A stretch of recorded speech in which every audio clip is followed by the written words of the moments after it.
नमस्ते साथीहरू, स्वागत छ जेम्स नेस्टरको किताब ब्रिथको दोस्रो भागमा। अघिल्लो भिडियोमा हामीले सुन्यौं कि कसरी 10 दिन मुखबाट सास फेर्दा जेम्सको स्वास्थ्य बर्बाद भएको थियो।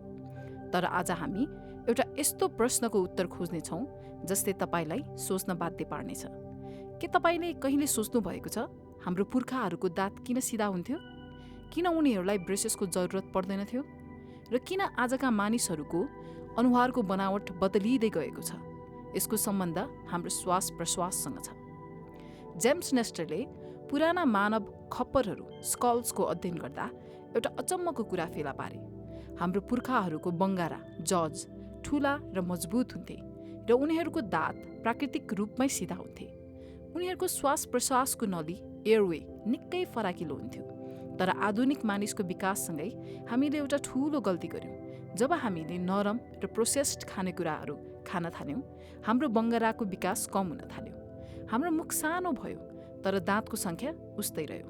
नतिजा दाँतहरू बाङ्गा टिङ्गा निस्किन थाले र हाम्रो श्वास फेर्ने नली साँगुरो भयो। यसलाई नेस्टर डाइसेभोल्युसन भन्छन्। यही साँगुरो मुखका कारण हामी धेरै जसो माउथ ब्रिदर्स मुखबाट सास फेर्ने भएका छौँ। के तपाईलाई थाहा छ, लामो समयसम्म मुखबाट सास फेर्दा हाम्रो अनुहारको आकार नै बदलिन्छ। अनुहार लामो र चिप्टो देखिन थाल्छ। आँखा मुनि कालो घेरा डार्क सर्कल्स बस्छन् र नाकको डाडी बाङ्गो हुन थाल्छ। जेम्स भन्छन्, यो एउटा हाम्रो महामारी हो जसलाई धेरैले वास्ता गर्दैनन्। तर के यसलाई सुधार्न सकिन्छ? के हामीले बिग्रिसकेको हाम्रो श्वास फेर्ने तरिकालाई फेरि फर्काउन सक्छौँ? पार्ट 2 को यो यात्राले हामीलाई एउटा कुरा प्रश्न पार्छ। हाम्रो अनुहार र स्वास्थ्यको सिधै सम्बन्ध हाम्रो श्वाससँग छ। मुखबाट श्वास फेर्ने बानीले हामीलाई भित्रै कमजोर बनाइरहेको छ।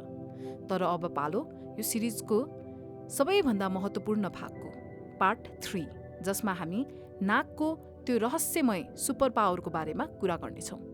के तपाईलाई थाहा छ, नाकको एउटा प्वालबाट श्वास फेर्दा तपाईको ब्लड प्रेसर घट्छ र अर्कोबाट फेर्दा तपाईको दिमाग चल्न थाल्छ? के श्वासकै मद्दतले मानिसले आफ्नो रोग आफै निको पार्न सक्छन्? यी सबै वैज्ञानिक तथ्यहरू र नाकको जादुई शक्तिको बारेमा अर्को भिडियोमा चर्चा गर्नेछौँ। त्यो भिडियो छुटाउन चाहनुहुन्न भने अहिले नै सब्स्क्राइब गर्नुहोस्। अर्को भागमा भेटौँला। धन्यवाद।